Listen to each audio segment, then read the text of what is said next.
नमस्कार, आरपी किचनमध्ये आपलं स्वागत आहे. तर मी आज 1 वाटी गाजराच्या खिसापासून रेसिपी बनवणार आहे. तर रेसिपी ही कोणती आहे ती तुम्हाला दाखवणार आहे. यासाठी इथे 1 वाटीभर मी गव्हाचं पीठ घेतले, अर्धी वाटी ज्वारीचं पीठ घेतलेलं आहे.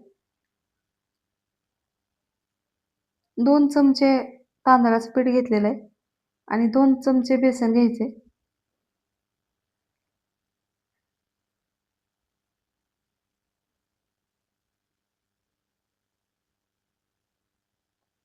आता या पिठामध्ये थोडीशी कोथिंबीर टाकायची. तुम्हाला माझा व्हिडिओ थोडा जरी आवडला असेल तर प्लीज व्हिडिओला लाईक करा, चॅनलला सबस्क्राईब करा. सबस्क्राईब केल्यानंतर बेल आयकॉन प्रेस करायला विसरू नका. ऑलवर क्लिक करा म्हणजे माझ्या प्रत्येक व्हिडिओचे नोटिफिकेशन सगळ्यात आधी तुम्हाला येईल. हाईप या ऑप्शनवर क्लिक करून जे काही पॉईंट्स असतील ते द्यायला मात्र विसरू नका. तुमचे एक लाईक, एक सबस्क्राईब आणि या हाईपचे पॉईंट माझ्यासाठी खूप महत्त्वाचे आहेत आणि छानशी कमेंट करा. चला रेसिपीकडे वळूया. आता इथं अर्धा चमचा ओवा घेतलेला आहे. पण असं हातावर चोळून टाकायचं आहे. त्यामुळे एकदम छान चव लागते. धने जिरे पावडर टाकायचे.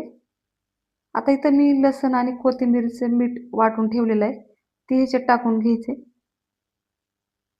आता इथं लाल तिखट अर्धा चमचा घेतलेला आहे. ते टाकून घ्यायचे. चिमूटभर हळद टाकायची. आता इथे 1 चमचाभर तूप घेतलेलं आहे. ते ह्याच्यामध्ये टाकून घ्यायचे.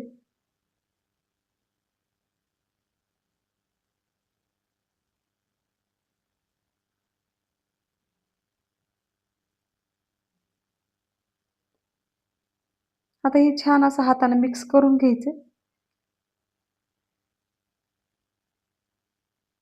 आता थोडं-थोडं पाणी घालून एकदम छान असं घट्ट गोळा बनवून घ्यायचा.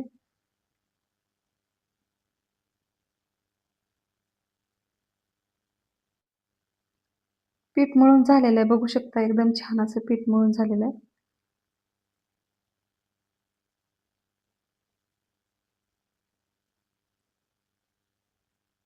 आता हे एकजीव करून घ्यायचे.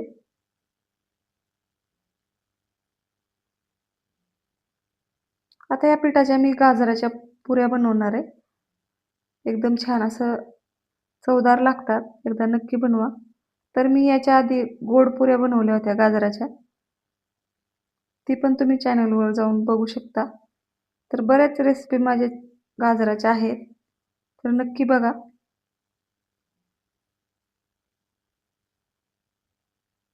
आता इथे एकदम छान असं पीठ मळून झालेलं आहे बघू शकता. थोडंसं तूप लावून एकजीव केलेला आहे. आता ह्याच्या लिंबापेक्षा छोट्याशा गोळ्या असं बनवून घ्यायच्यात. गोल आकारामध्ये घेऊन असं गोल करून दाबून घ्यायचंय. तर जेवढी मोठी पुरी बनवायची तेवढं तुम्ही पीठ घेऊ शकता. तर मध्यम आकाराच्या अशा पुऱ्या बनवून घेणार आहे. आता पिठाला थोडंसं दोन्ही बाजूनी पीठ लावून घ्यायचंय कोरडं आणि छान असं पुरी लाटून घ्यायची. तर गाजराच्या खिसामुळे थोडंसं असं चिरल्यासारखं पुऱ्या होतात तिचे काठ. तर तुम्हाला वाटलं तर ग्लासनं किंवा वाटीनं गोल आकार देऊ शकता. आता इथं कढई ठेवलेली आहे.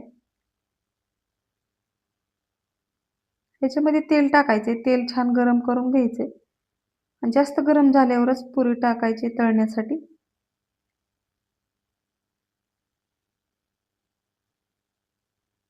आता इथं तेल गरम झालेलं आहे.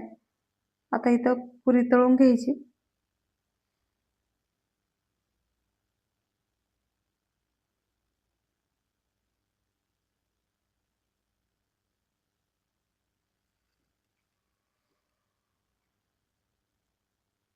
आता दोन्ही बाजूने एकदम खमंग असं तळून घ्यायचे.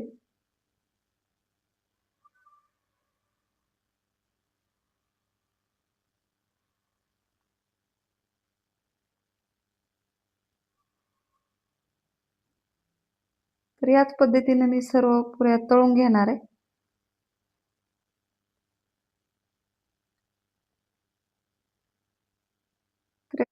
तर बघू शकता एकदम छान असा रंग पण येत आहे आणि एकदम टम्म अशा पुऱ्या फुगत आहेत.